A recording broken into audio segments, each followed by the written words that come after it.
Welcome to the Surf Strong Show, conversations that build a healthy surf community. We break down breathwork, mobility, strength, mindset, and surf travel with surfers and pros from around the world, so you can surf more, hurt less, and stay connected to the ocean. Follow the show for fresh episodes, bonus drops, and free programs. This is a focused mission, and you're part of it. Welcome to the Surf Strong Show. This is an express show. This is going to be about starting your day right with the focus towards keeping surfing consistent and progressive in your life. Routines can get overhyped. I would rather focus on the concept of micro habits and building those habits towards actually sustaining your goal, which is to surf strong for the rest of your life. This is what I tell clients all the time, and I remind myself repeatedly, is surfing is a high-level activity.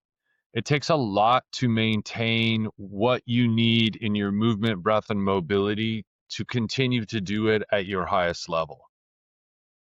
We're lucky for that, because if we are doing those things and are maintaining our surfing, the rest of our life gets to come along for the ride. You're going to be in a better place for your family and your friends and those that rely on you. And you're going to continue to be able to progress and maintain your surfing. Mostly because obstacles come up and things happen and the equation changes, be it injury, whatever's happening in your life to distract you. If you are coming back and maintaining those fundamentals of movement, breath, and mobility, you can work through those things. It makes you more resilient. And a big component of that is the habits that you use daily. And especially what we're going to talk about today is focusing on what you're doing from the start of your day. Literally from the time that your eyes open up, setting yourself up for success and prioritizing certain things to put you in the best place for that success in that day. And it's all you got, is literally reminding yourself that your present time is it. Learn from the past, let it go, set goals and know where you want to get to for the future, but it only matters right now. So let's talk about some practical things of what that looks like, what I like to call my big rocks. What are the things that if I focus on those big rocks, they are going to move the needle forward the most effectively? Here's the big idea. You don't need 2 hours of a perfect routine, whatever that is. Perfect doesn't exist. You need 10 to 20 focused minutes that actually move the needle for your surfing and your life forward. So let's talk about what the components of that will be. And it may shift day to day depending on what you determine is your highest priority for that day. There's a couple priorities that should always be in there. First one, first breath, not first screen. If your phone is next to your bed, that is the number one habit to change. That little slot machine should not be in your bedroom. Take it out of the equation. Start by literally first breath. Your eyes open up. You take 3 deep nasal diaphragmatic breaths. The structure isn't as important as acknowledging the importance of your breath as your first priority. It sets success up for everything to follow. But here's a general pattern I like. Inhale, 4 seconds. Exhale, 6 seconds. If you can stretch it to 8, great. But essentially you want to be inhaling, exhaling slightly longer. Train yourself in that restorative pattern of your breath to get as much CO2 off of your system as possible. It allows your nervous system to downshift. Now you're coming off sleep. Hopefully it's pretty much in first gear, but not always. A restless sleep you had, whatever noise woke you up, you're going to react to that. And so what you're looking to be wherever you are is trying to downshift that system.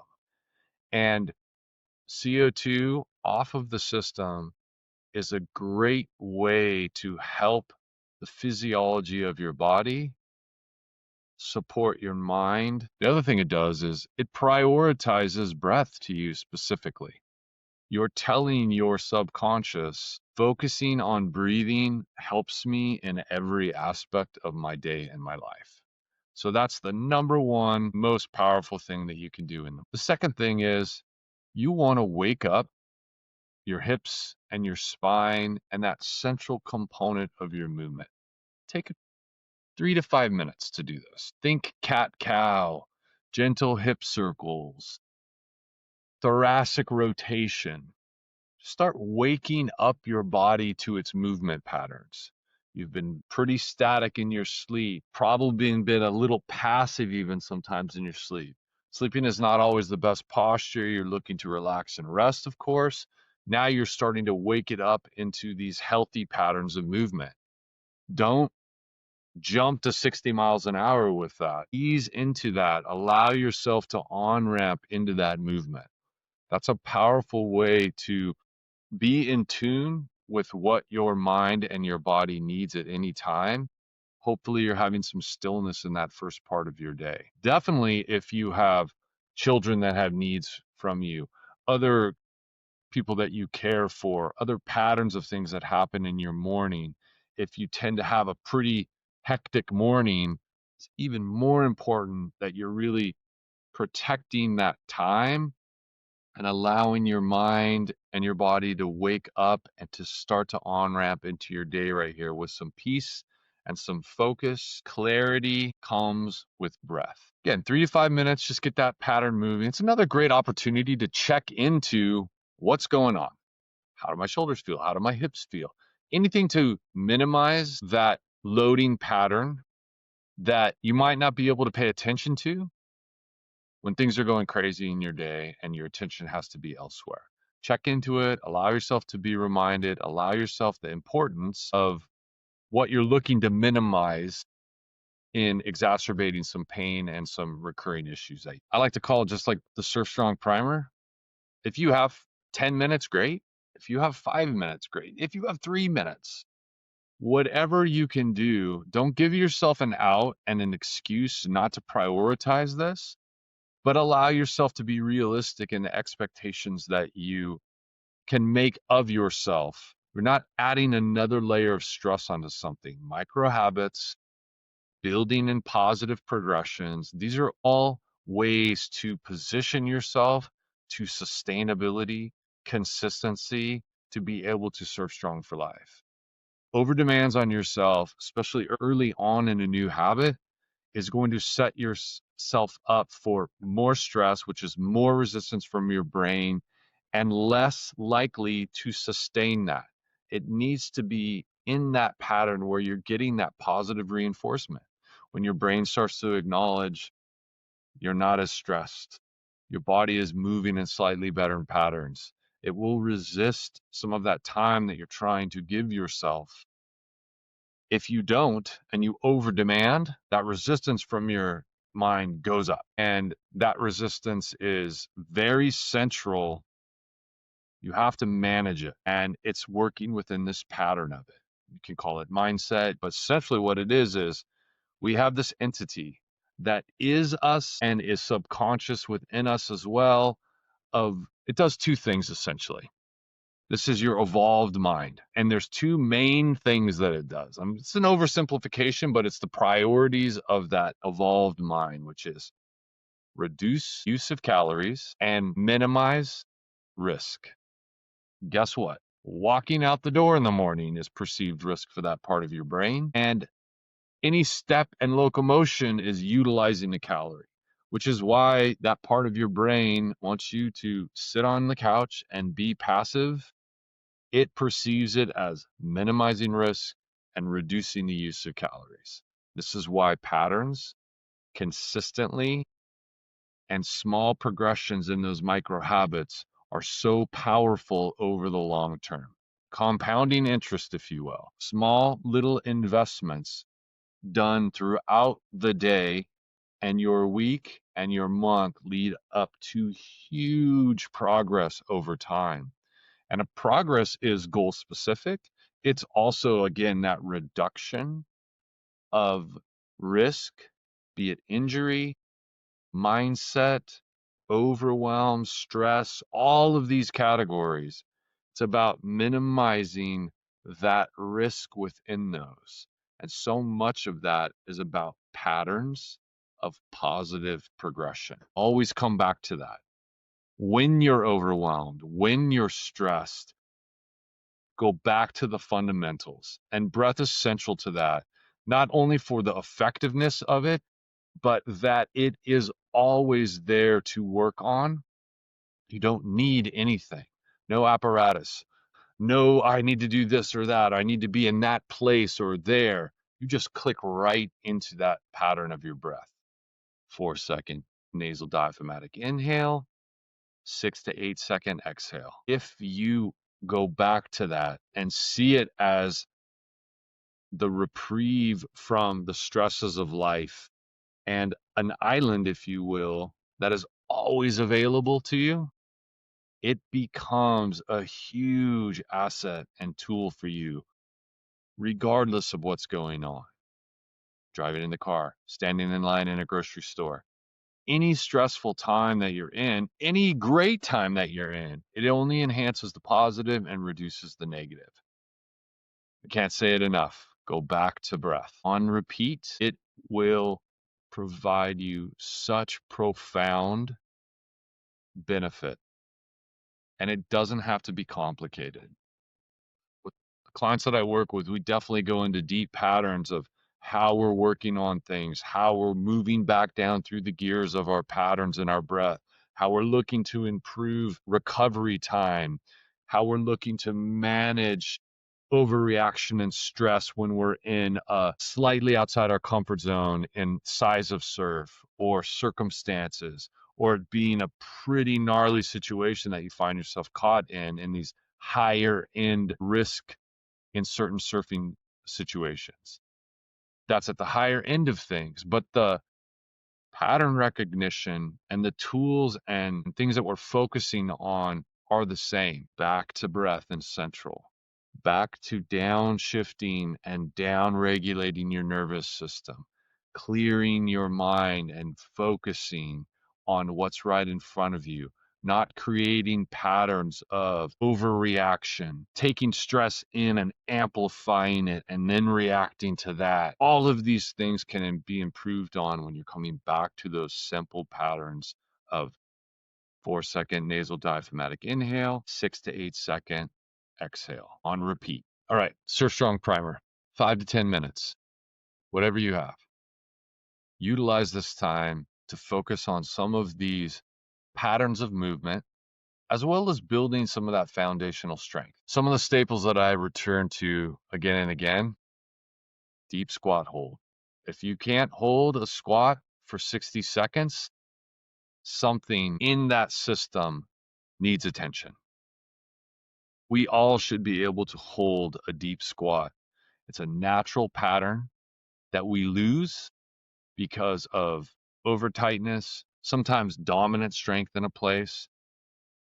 Practice that pattern. Even if you have to elevate your heels a little bit to get in that in the beginning, modify. Modify is always key to be able to push through and progress. Push-up variations. Full push-ups are great. Full pop-ups on dry land are awesome, but we can't always be doing that every day, all day long. If you can, awesome. Usually you're overloading something, be it a shoulder, mid back, low back.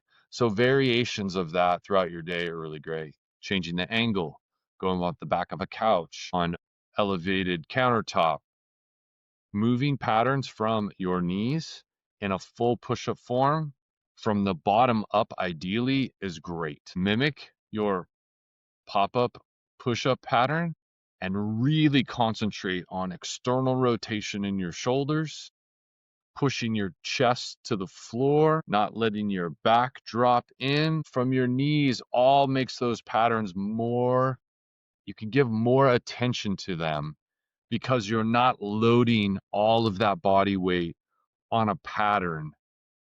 It allows you to really focus on that, really think about what your head alignment is, and you're able to get more repetitions on that and then dialing in that form. Dead bug or any crawl pattern for core stability. Dead bug is just like it sounds, laying on your back. All four appendages just moving. Think about it as like moving through quicksand. Not moving fast, you're moving through quicksand and the resistance of that. It's isometric contraction without tension, and guess what? That core contraction is going to feel like you're restricting your diaphragm. It doesn't have to. If you really concentrate on pulling your belly button to your spine and moving through that dead bug motion while still deep nasal diaphragmatic breathing underneath those contracted core muscles, you are going to reinforce deeper diaphragmatic engagement, especially when you are in a pattern of muscle contraction. That is ideal for when you're in the water. You're moving, pumping down the line, core stability, rotational strength, and your attention is on this wave and the speed and power in which you're trying to move through that. And if you're holding that breath until you have to get a breath, you're coming out of that pattern of breathing to be efficient and effective. If you can do all of those things while still deep diaphragmatic breathing and moving through patterns, you're going to be more efficient with your breath, which means you're going to leave more gas in the gas tank, which means you're going to recover more effectively after that wave. All of that can be trained and practiced out of the water, and the Surf Strong Primer is a great way to do that. Movement patterns, multidimensional, with rotation, muscle contraction. Again, breath is at the center. So this doesn't have to be, nothing has to be crazy. It's just enough to tell your body, hey, we're surfers and we're trying to stay ready. That idea of connecting your dry land movement and life patterns to what you're doing in the water allows you to be even more effective, to stay ready, to progress, push the needle forward in your movement, breath, and mobility. Start small micro habits, build on them consistently. When life happens and things get in your way, strip them back down to the fundamentals. Know that you can always focus on breath to keep you ready, to keep you moving forward. You're not giving yourself outs or excuses. You're just being realistic and where you are on that specific day, and build those foundational habits to keep you focused when things are really starting to pull your attention other ways. Come back to your center, come back to your breath, do those fundamentals, and tomorrow morning when you wake up, do everything you can to have that first thought as your eyes pop open to be on your breath, and take 3 big, deep nasal diaphragmatic breaths. Good job, my friends. Stay consistent. When in doubt, paddle out. Focus on your breath and keep surfing strong for life. We'll see you soon. Thanks for listening to the Surf Strong Show. Our mission is simple: build a healthier surf community and help you surf strong for life. If today's conversation gave you something valuable, share it with a friend and help spread the movement. For bonus programs, surf-specific training, and ways to connect directly, head to surfstrongfit.com/start. And if you're ready for high-touch, customized coaching, reach out to see if you're a fit for my surf-exclusive program. Until next time, train smart, breathe deep, travel far, and surf strong for life.